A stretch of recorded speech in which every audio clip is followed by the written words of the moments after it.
Vencendo na oração. Essa é a nossa reflexão de hoje. Certo pastor evangélico vê um trabalhador quebrando pedras ajoelhado ao chão para melhor executar o trabalho. Disse-lhe: "Ah, meu amigo, como eu quisera poder quebrar os corações endurecidos dos meus ouvintes com a mesma facilidade com a qual você está quebrando essas pedras." Talvez o pastor não esteja trabalhando de joelhos. Tente fazer o trabalho de joelhos e certamente dará certo. Essa foi a resposta do trabalhador.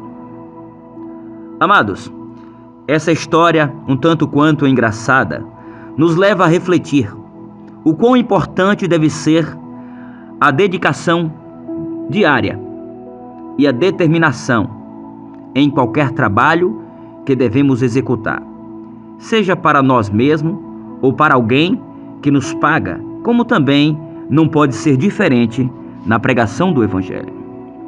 Na palavra do Senhor, precisamente na carta de Paulo aos Efésios, no capítulo 4 e versículo 11, o Senhor diz: "E Ele mesmo concedeu uns para apóstolos, outros para profetas, outros para evangelistas e outros para pastores e mestres." Se cada ministro do Evangelho se dedicasse a salvar vidas usando os métodos de Cristo, certamente Jesus já teria voltado. Certa vez os seus seguidores os questionaram por que eles não conseguiam expulsar os demônios, em especial de um determinado jovem. O Senhor lhe disse que aquela casta de demônios só seria possível expulsar através do jejum e da oração. Hoje não é diferente. Existe uma guerra espiritual que só pode ser vencida com jejum, joelhos no chão e muita oração. Bem verdade que pessoas nem sequer permitem ouvir a pregação do Evangelho. Existem pessoas que ignoram, algumas por descrença, outras por conta de religião, por displicência, ou preferem ignorar para não ter que renunciar ao estilo de vida secular. Por conta disso, muitos preferem ignorar a verdade e viver a ilusão da mentira. Em alguns casos também essa recusa se dá por desconfiança no portador da mensagem ou a determinadas instituições, que inclusive muitos generalizam e as classificam todas de formas iguais.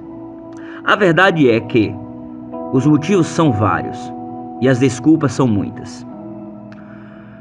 A orientação certa é: se você não conhece, não faça um pré-julgamento. Até para discordar, nós precisamos ter que provar. Não deixe de atender o chamado de Deus para você, simplesmente por conjecturas. Permita-se, e grandes coisas o Senhor fará por você e através de você. Veja o que o Senhor diz para você, através do profeta Ezequiel, precisamente no capítulo 37, versículo 26 a 27. "Também vos darei um coração novo e porei dentro de vós um espírito novo. E tirarei da vossa carne o coração de pedra e vos darei um coração de carne. Ainda porei dentro de vós o meu espírito. E farei com que andeis nos meus estatutos e guardeis as minhas ordenanças e as observeis." Você entendeu?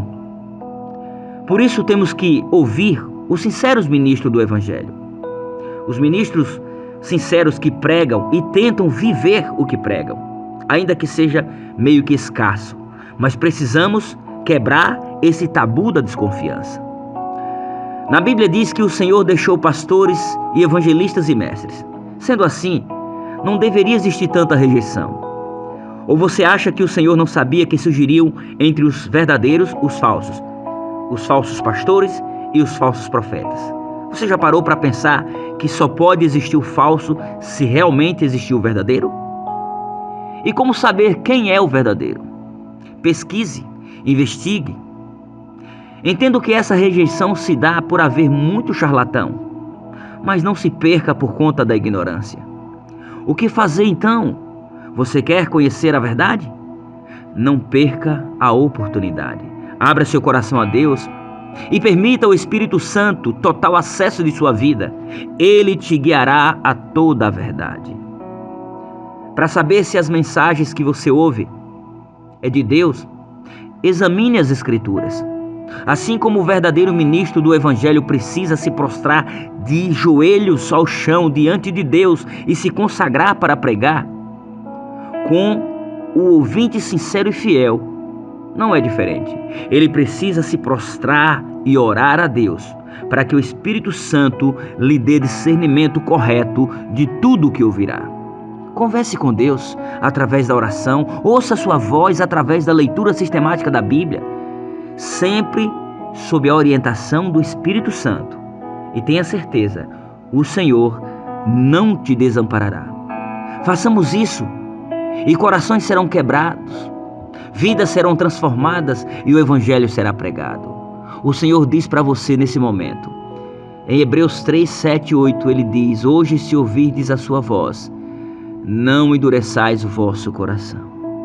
Lembre-se, se existe uma guerra espiritual travada na mente humana entre o bem e o mal, o vencedor só será aquele que você mais alimentar.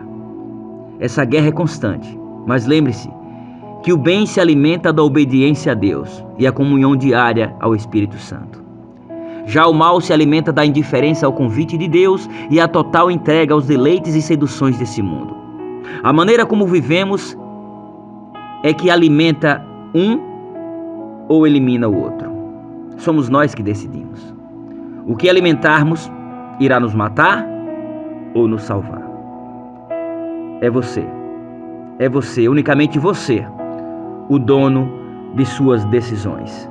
E também é você que vai sofrer por conta das consequências erradas, das escolhas erradas, surgirão consequências. Ou vai ser feliz diante das escolhas certas, que resultará na recompensa da salvação. Pense nisso. E que Deus abençoe você, a sua família e todos à sua volta. Fiquem todos com Deus. Amém.